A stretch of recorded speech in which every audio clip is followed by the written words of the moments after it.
Las apariciones de María, tales como la Virgen de Fátima, son verdaderos mensajes de Dios. Esta es una presentación de un ministerio llamado God Questions Ministries. En la tradición católica hay muchos acontecimientos o apariciones reportados de María, ángeles y o santos y de la entrega de mensajes de Dios.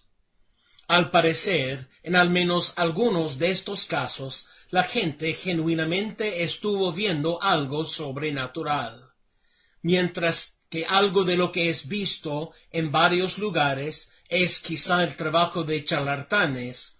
Otras apariciones fueron aparentemente auténticas. Sin embargo, dicho esto, el que una aparición sea auténtica no significa que es un mensaje de Dios o una genuina aparición de María, un ángel o un santo.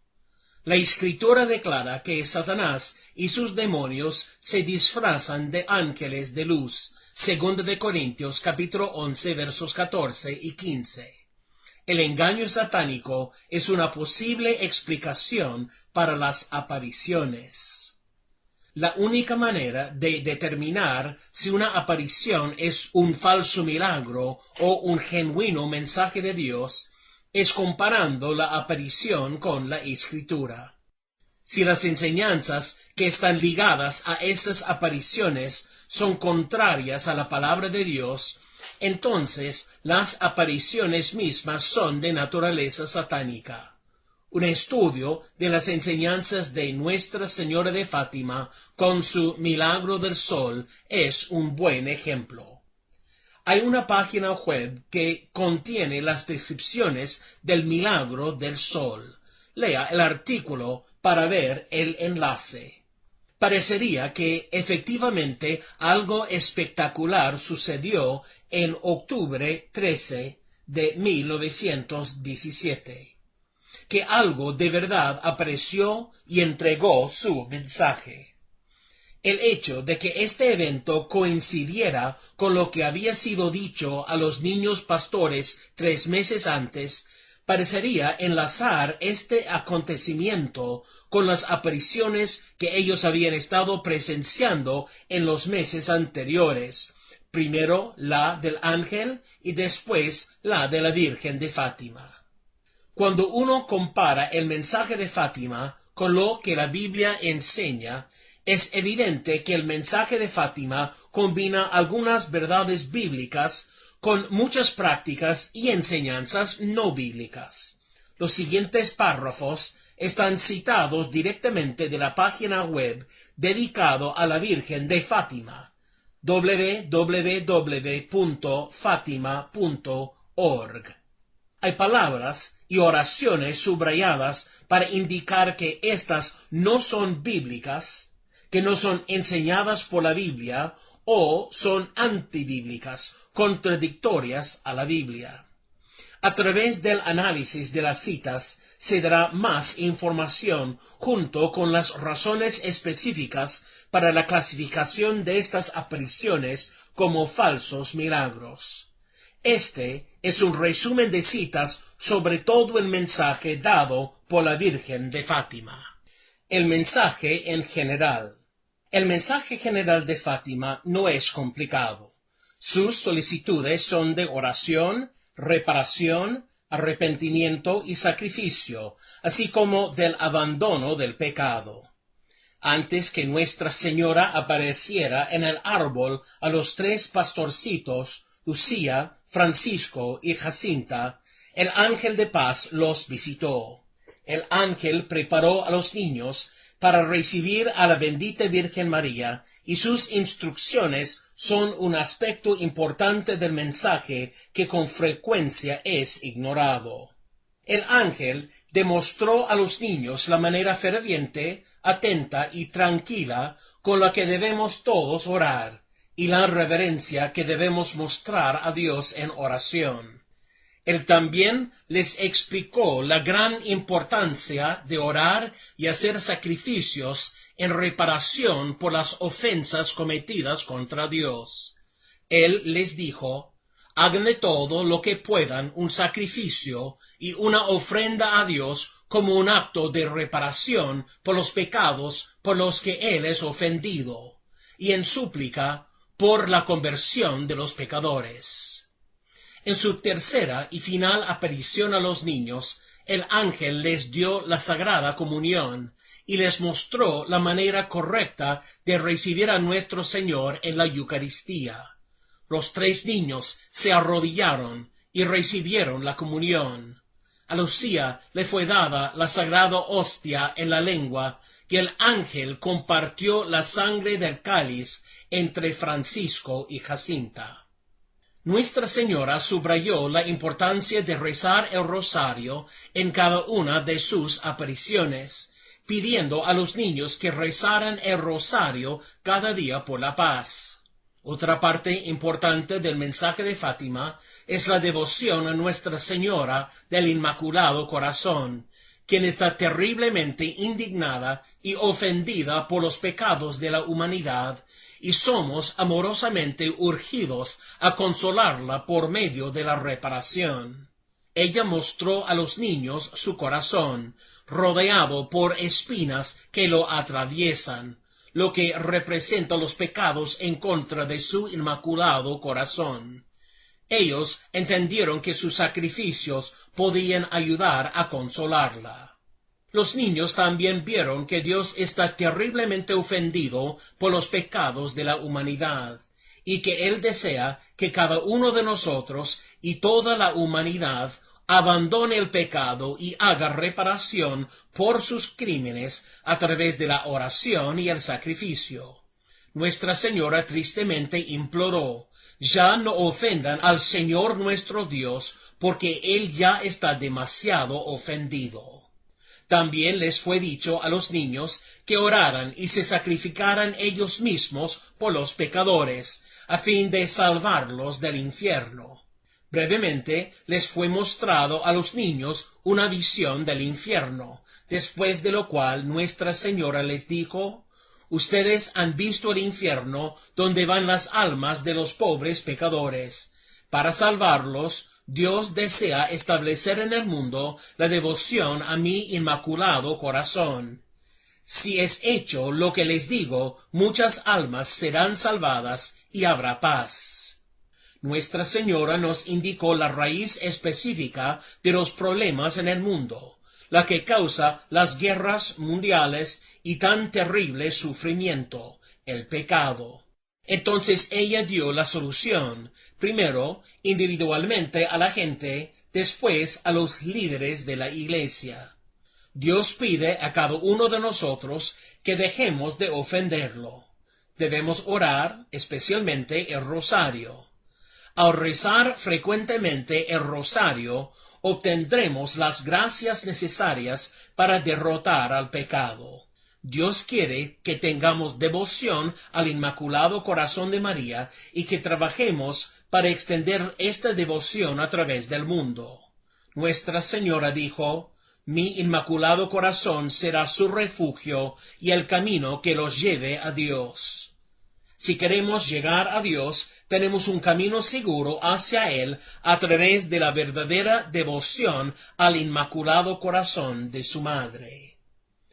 Para poder estar más cerca de ella y consecuentemente con su Hijo, Nuestra Señora remarcó la importancia de rezar diariamente el rosario, al menos por 5 décadas. Ella nos pidió que usáramos un escapulario café, y debemos hacer sacrificios, especialmente el sacrificio de nuestro deber diario, en reparación por los pecados cometidos contra nuestro Señor y Nuestra Señora. Ella también insistió en la necesidad de oraciones y sacrificios para salvar a los pobres pecadores del infierno. El mensaje de Fátima, individualmente a las almas, está sintetizado en estas cosas. En el mismo sitio web está registrada una entrevista entre la hermana Lucía, la pastorcita de 10 años, quien fue de entre los 3 niños la que vio las apariciones en 1917, y un padre, Fuentes. La entrevista tuvo lugar en 1957. En esta entrevista enfocada en Fátima y su mensaje, la hermana Lucía dijo lo siguiente: Padre, la Santísima Virgen no me dijo que estamos en los últimos tiempos del mundo, sino que ella me hizo entender esto por 3 razones. La primera es porque ella me dijo que el diablo quiere enfrascarse en una batalla decisiva contra la Virgen. Y una batalla decisiva es la batalla final, donde uno de los lados saldrá victorioso y el otro sufrirá derrota. Por lo tanto, a partir de ahora, debemos elegir de qué lado estamos. O estamos con Dios o estamos con el diablo. No existe otra posibilidad. La segunda razón es porque ella le dijo a mis primos, al igual que a mí, que Dios está dando 2 últimos remedios para el mundo. Estos son el Santo Rosario y la devoción al Inmaculado Corazón de María. Estos son los 2 últimos remedios, lo que significa que ya no habrá otros. La tercera razón es porque en los planes de la divina providencia, Dios siempre, antes de castigar al mundo, agota todos los demás remedios. Ahora, cuando Él ve que el mundo tampoco presta atención, como decimos en nuestra imperfecta manera de hablar, Él nos ofrece con cierta aprensión el último medio de salvación, su Santísima Madre. Es con cierta aprensión porque si despreciamos y rechazamos estos últimos medios, ya no tendremos más perdón del cielo, porque habremos cometido un pecado al cual el Evangelio llama el pecado contra el Espíritu Santo. Este pecado consiste en rechazar abiertamente, con pleno conocimiento y consentimiento, la salvación que Él ofrece. Recordemos que Jesús es un Hijo muy bueno, y que Él no permite que ofendamos o despreciemos a su Santísima Madre.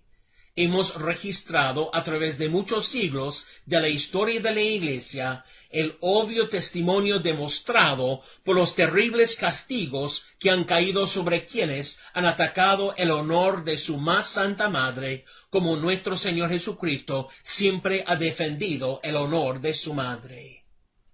Los 2 medios para salvar al mundo son la oración y el sacrificio.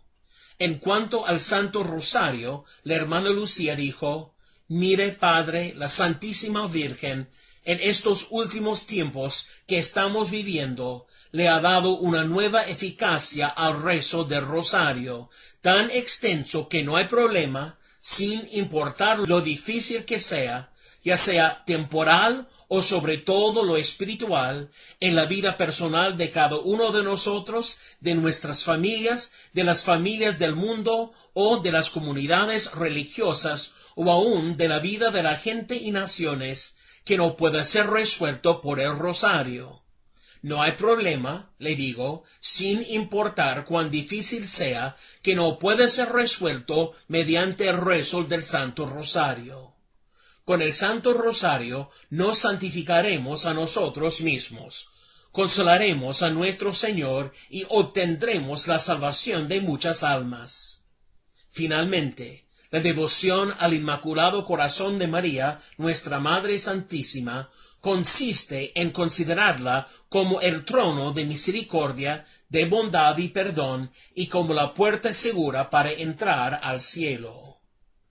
En los párrafos anteriores concernientes al mensaje que hermana Lucía sintió que de la aparición deseaba comunicar al mundo, apreciarás muchas cosas que no sólo se encuentran en la Escritura, sino que son contrarias a la Escritura.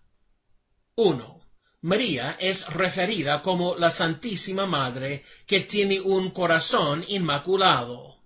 Por esto, ellos no quieren decir que le conceden la justicia y santidad dada a los santos a través de la justicia imputada por Cristo, sino que ella fue salvada del pecado en todas sus formas por el hecho de haber sido concebida en el vientre de su madre sin la mancha del pecado original. Nunca la Biblia se refiere a María como un ser sin pecado. Nunca se refiere a ella como poseedora de un corazón inmaculado. Más bien, ella se refiere a Dios como su Salvador. Lucas capítulo 1, verso 47. Esto parecería colocarla a ella con el resto de la humanidad. Pero la Iglesia Católica sostiene que María fue salvada del pecado a través de los méritos de Cristo por haber sido concebida sin pecado y haber vivido una vida sin pecado. Nuevamente, nunca está este pensamiento en la Escritura. Más bien, lo que la Escritura enseña es que solo hay una excepción a la verdad de que todos somos pecadores. Romanos 3, verso 10 y verso 23. Esa única excepción es Jesucristo. 2 Corintios 5, verso 21, 1 de Pedro 2, 22 y 1 de Juan 3, verso 5. 2. La hermana Lucía habla de la devoción al Inmaculado Corazón de María y del rezo del rosario como los dos últimos remedios para el mundo. Ella también declara que no hay problema que no pueda ser resuelto mediante el rezo del rosario. La enseñanza de Fátima es que, a través de este medio, se conducirá a muchas almas a la salvación. De nuevo, nunca es encontrada tal enseñanza en la Escritura. La oración principal del rosario es el Ave María, la cual es repetida 50 veces.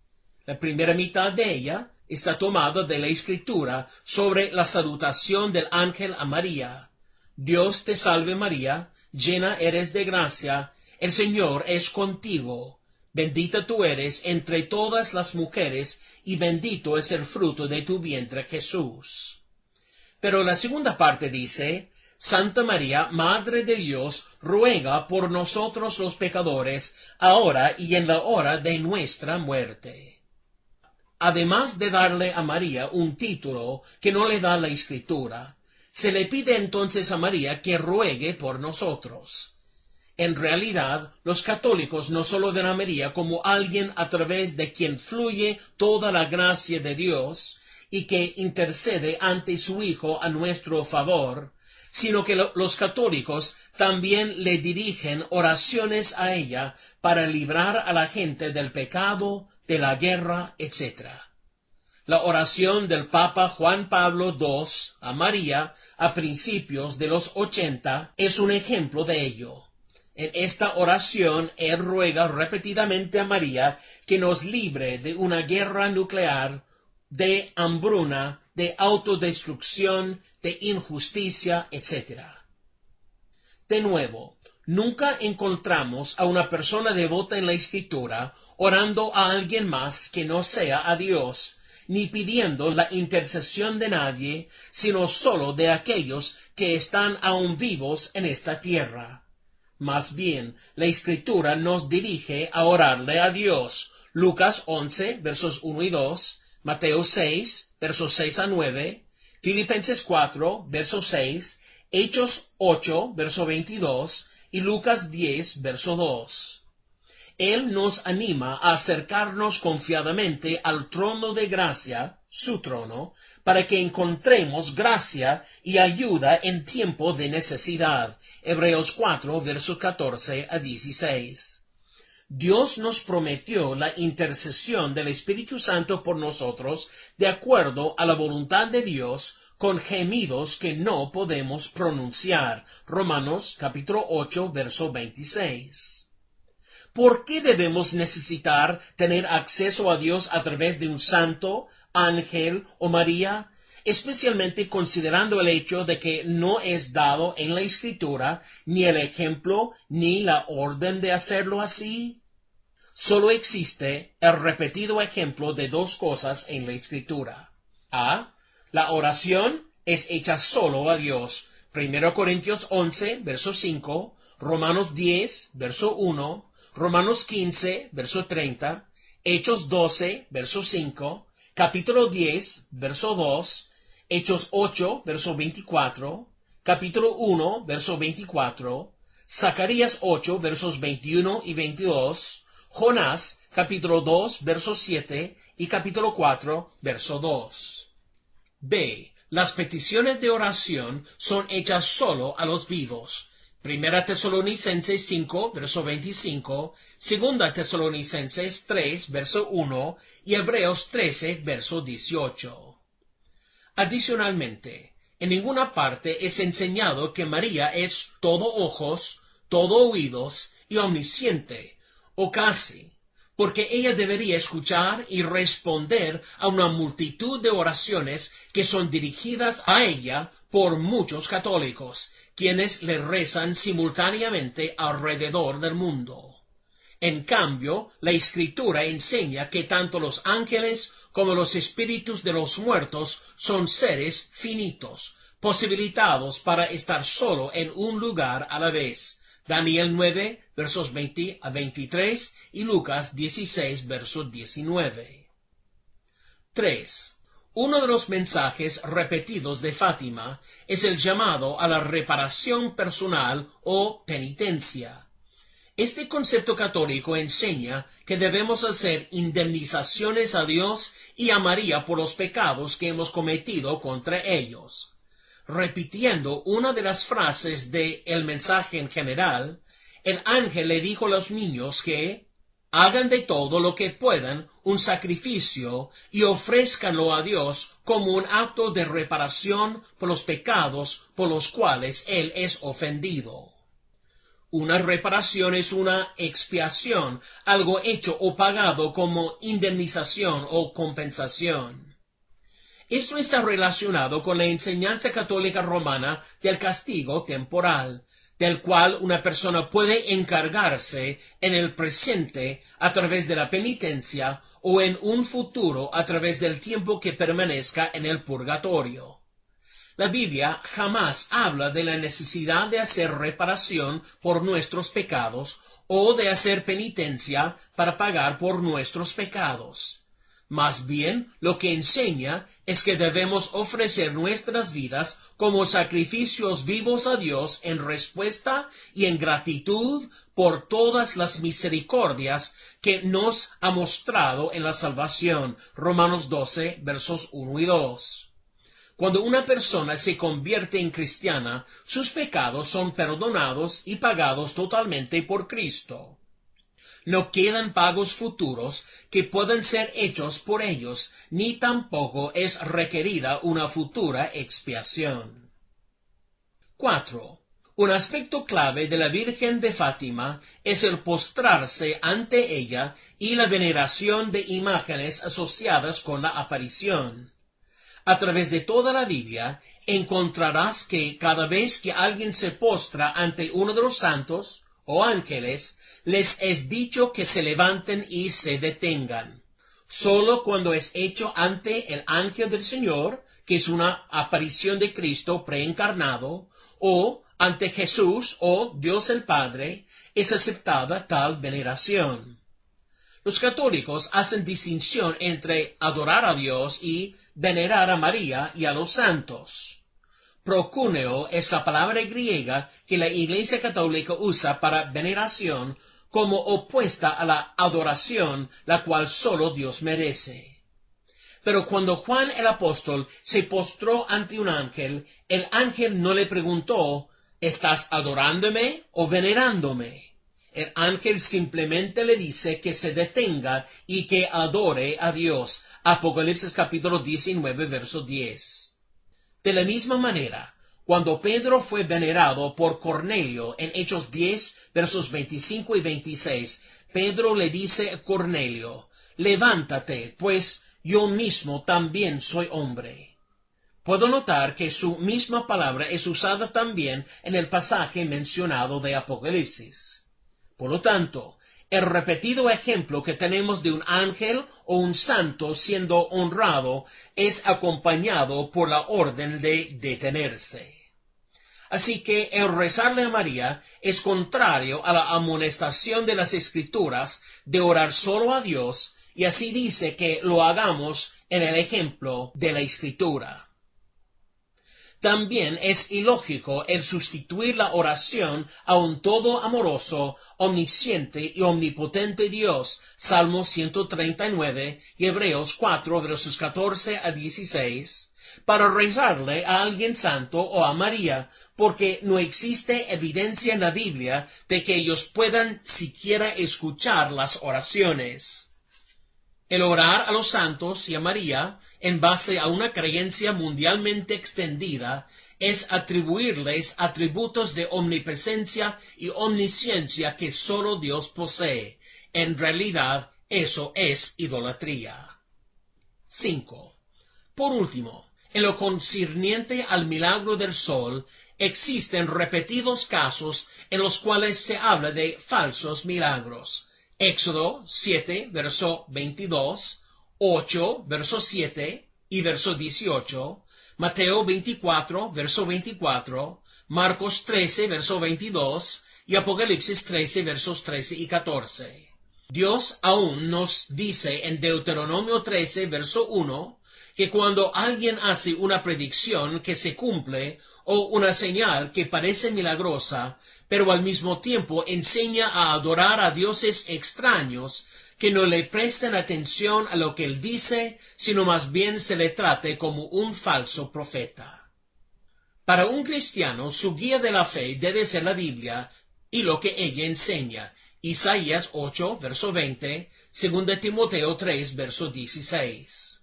Y mientras los católicos puedan argumentar que la Virgen de Fátima no los llama a adorar a dioses extraños, sino a adorar al verdadero Dios, la idea de venerar a María al grado de que su inmaculado corazón es puesto al mismo nivel de devoción que el Sagrado Corazón de Jesucristo, se trata indudablemente de la exaltación de una mujer diosa a la posición que nunca se le da en la Escritura, la de igualarla con Dios.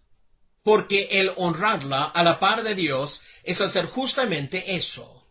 De la misma manera, el concentrarnos en María a tal grado que pasemos más tiempo orándole a ella que a Dios también es idolatría, especialmente a la luz de los mandamientos directos de la Escritura de orar a Dios y al completo silencio de la Escritura concerniente a alguna exaltación de María.